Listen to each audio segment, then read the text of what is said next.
গণ অভ্যুত্থানের প্রথম শহীদ আবু সাঈদ হত্যার দায়ে ৩০ আসামির প্রত্যেককে সাজা দিয়েছে আন্তর্জাতিক অপরাধ ট্রাইব্যুনাল। এর মধ্যে সাবেক ২ পুলিশ সদস্যকে মৃত্যুদণ্ড এবং ৩ পুলিশ কর্মকর্তাকে যাবজ্জীবন কারাদণ্ড। এছাড়া রোকেয়া বিশ্ববিদ্যালয়ের তৎকালীন ভিসি সহ ৩ শিক্ষককে দেয়া হয়েছে ১০ বছর করে কারাদণ্ড। আন্তর্জাতিক অপরাধ ট্রাইব্যুনাল ২ এর রায় ঘোষণা করেন।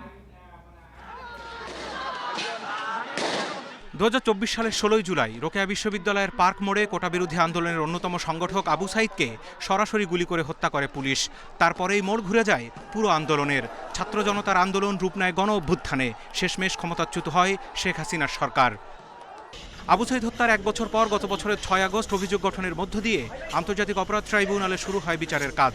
২৫ জনের সাক্ষ্য, হত্যাকাণ্ডের লাইভ ফুটেজ আর নানা তথ্য উপাত্ত উপস্থাপনের মধ্য দিয়ে ৫ মাস ২০ দিন ধরে চলে বিচারের কাজ। সবশেষ বৃহস্পতিবার ঘোষণা করা হয় মামলার রায়।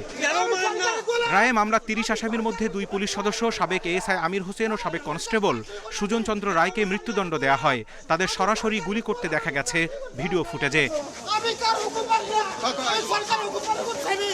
রায় শুনে আদালতে চিৎকার করতে থাকেন তারা। জীবন, নয়ন ও মাধব এই ৩ পুলিশ কর্মকর্তাকে যাবজ্জীবন কারাদণ্ড দেওয়া হয়েছে।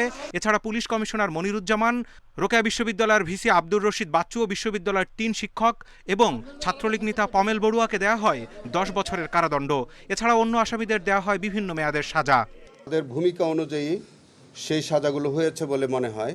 তবে তারপরেও আমরা পূর্ণাঙ্গ জাজমেন্ট পাওয়ার পরে সেটা পর্যালোচনা করে যদি আমাদের কাছে মনে হয় যে যেসব চার্জ থেকে তাদেরকে অব্যাহতি দেওয়া হয়েছে সেইগুলোর বিরুদ্ধে আমরা আপিল করার সুযোগ থাকলে সেগুলো পূর্ণাঙ্গ রায়ের কপি পাওয়া সাপেক্ষে আমরা সেটা সিদ্ধান্ত নেব। তবে রংপুর পুলিশের কয়েকজন ঊর্ধ্বতন কর্মকর্তা আর ছাত্রলীগ নেতাকর্মীদের সাজা কম হয়েছে দাবি করে অসন্তোষ প্রকাশ করেছেন আবু সাঈদের পরিবারের সদস্যরা। পুলিশের যারা গুলি করলো তারা হলো একটা ঊর্ধ্বতন কর্মকর্তার নির্দেশে করছে। যারা ঊর্ধ্বতন কর্মকর্তা ছিল তাদের কারো ফাঁসি হয়নি। ছাত্রলীগ সভাপতি যে পমেল বড়ুয়া ছিল, কিন্তু তার ফাঁসি হওয়ার দরকার ছিল।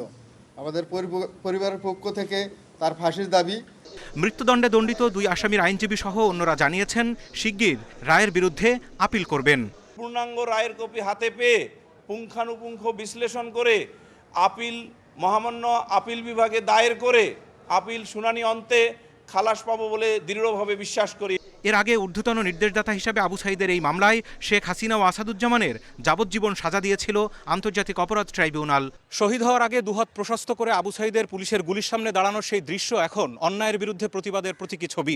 আদালত তাই রায়ের শুরুতেই পর্যবেক্ষণে বলেছেন, সেদিন আবু সাঈদ বুক চিতিয়ে দাঁড়ানোর আগে হয়তো ভেবেছিলেন তার সামনে সবাই মানুষ, কিন্তু কিছু অমানুষও যে সেখানে ছিল তা হয়তো বুঝতে পারেননি। Zahidul Bashar, Independent News, Dhaka.